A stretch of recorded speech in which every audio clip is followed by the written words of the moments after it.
ஏன் நான் ஃப்ரெண்ட்ஷிப் வச்சுக்க கூடாது, நான் வச்சா என்ன தப்பு, நிறைய பேர் நிறைய பேசியிருக்காங்கன்னு உடஞ்சு போய் சுவாதி அவங்க ஒரு சில விஷயங்களை சொல்லியிருக்காங்க.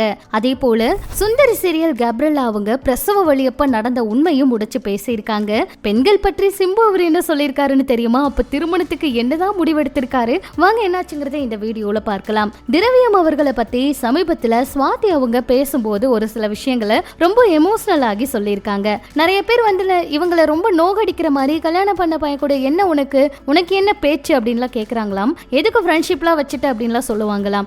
ஏன் நான் ஃப்ரெண்ட்ஷிப் வச்சுட்டா என்ன தப்பு, நாங்கள் வந்து ஃப்ரெண்ட்ஷிப் வச்சுக்க கூடாதுன்னு ஏதாவது இருக்கா, நாங்கள் நல்ல நட்போட இருக்கோம், அவங்க வந்து ஒரு ஏஞ்சல் மாதிரி, எனக்கு அவ்வளோ பிடிக்கும் அவங்கள, நாங்கள் நல்ல நண்பர்கள், நாங்கள் எங்கேயாவது சாப்பிட போனாலோ வெளியில் எங்கேயாவது போனாலோ அதை பார்த்துட்டு நிறைய பேர் வந்து என்னென்னமோ பேசுவாங்க, என்னென்னமோ எழுதுவாங்க, அவங்களுக்கு உண்மை என்னன்னு தெரியாமல் அவங்க பாட்டுக்கு பேசுவாங்க, ஏன் இப்படியெல்லாம் இருக்காங்கன்னு தெரியலன்னு ரொம்ப எமோஷனல் ஆகி ஒரு சில விஷயங்களை அவங்க சொல்லியிருந்தாங்க. திரவியம் அவர் வந்து அவ்வளோ நல்ல மனிதர், எல்லார்கிட்டையும் நல்ல ஒரு பேர் வாங்கியிருக்காருன்னு தான் சொல்லணும். ரசிகர்களுக்கும் ரொம்ப பிடிச்ச ஒருத்தர் அப்படின்னு கூட சொல்லலாம். இவங்க சொன்ன இந்த விஷயங்கள் சமூக வலைதளத்தில் வைரல் ஆயிட்டு இருக்குங்க. இப்படி இது ஒரு பக்கம் இருக்க, சுந்தரி சீரியல்ல நடிச்ச கேப்ரியலா அவங்கள எல்லாருக்குமே தெரியும். இப்போ வரைக்குமே சுந்தரியா தான் எல்லாருடைய மனசுலயும் நிக்கிறாங்க. அந்த வகையில கேப்ரியலா அவங்களுக்கு வந்து பெண் குழந்தை பிறந்த சந்தோஷமான விஷயத்த அவங்களே அவங்களுடைய சமூக வலைதள பக்கத்துல சொல்லியிருந்தாங்க. அந்த வகையில பாத்தீங்கன்னா சுந்தரி சீரியல் கேப்ரியலா அவங்க ஒரு முக்கியமான விஷயத்தையும் சொல்லியிருக்காங்க. அதாவது அவங்க ரீசெண்டா வந்து ஒரு இடத்துல ட்ரீட்மெண்ட் எடுத்துக்கிட்டாங்க. அந்த இடத்துல பாத்தீங்கன்னா அதாவது சுகப்பிரசவம் அப்படிங்கிறது,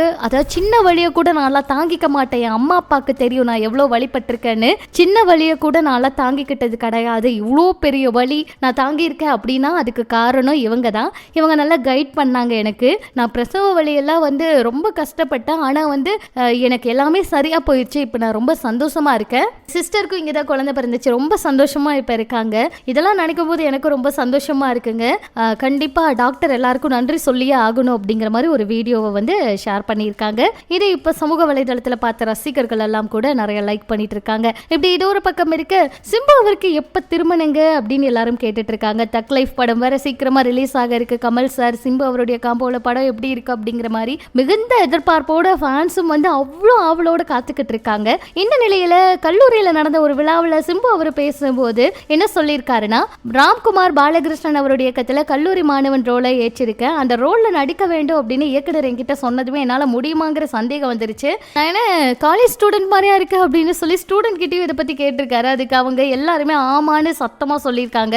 தொடர்ந்து பேசின சிம்பு அவரு ஃபர்ஸ்ட் யார் முன்ன போறாங்கிறது முக்கியம், கடைசியில யார் வராங்கிறது தான் முக்கியம் அப்படின்னு சொல்லியிருக்காரு. அதுவும் வந்து நான் எப்பவுமே ஞாபகம் வச்சிருப்பேன் அப்படின்னு சொல்லியிருக்காரு. அதே போல ஜீன்ஸ் போட்டுக்கிட்டு சுத்துற பெண்ணுகள்லாம் கெட்டவங்களும் இல்லை, சுடிதார் போட்டுக்கிட்டு இருக்க பொண்ணுகள்லாம் நல்லவங்களும் இல்லை, நான் திருமணத்துக்கு ஒருத்தரை தேர்ந்தெடுக்க வேண்டும் அப்படின்னா அந்த பொண்ணு ரொம்ப நல்ல பொண்ணா இருக்கணும் அப்படிங்கிற மாதிரி சொல்லியிருக்காரு. ஸோ இதை பார்த்த நிறைய பேர் வந்து அப்ப சிம்பு அவரு திருமணத்துக்கு ரெடி ஆயிட்டாரு அப்படிங்கிற மாதிரி எல்லாம் கூட சொல்லிட்டு இருக்காங்க. தக் லைஃப் படத்துக்காக தான் எல்லாருமே வெயிட் பண்ணிட்டு இருக்காங்க. ஸோ வெயிட் பண்ணி பார்க்கலாம். இதெல்லாம் பற்றி உங்களோட கருத்துக்களை சொல்லுங்க. இன்னும் சினிமா தகவல்களை நீங்க தெரிஞ்சுக்க நம்ம சேனல் கூட இணைஞ்சிருங்க.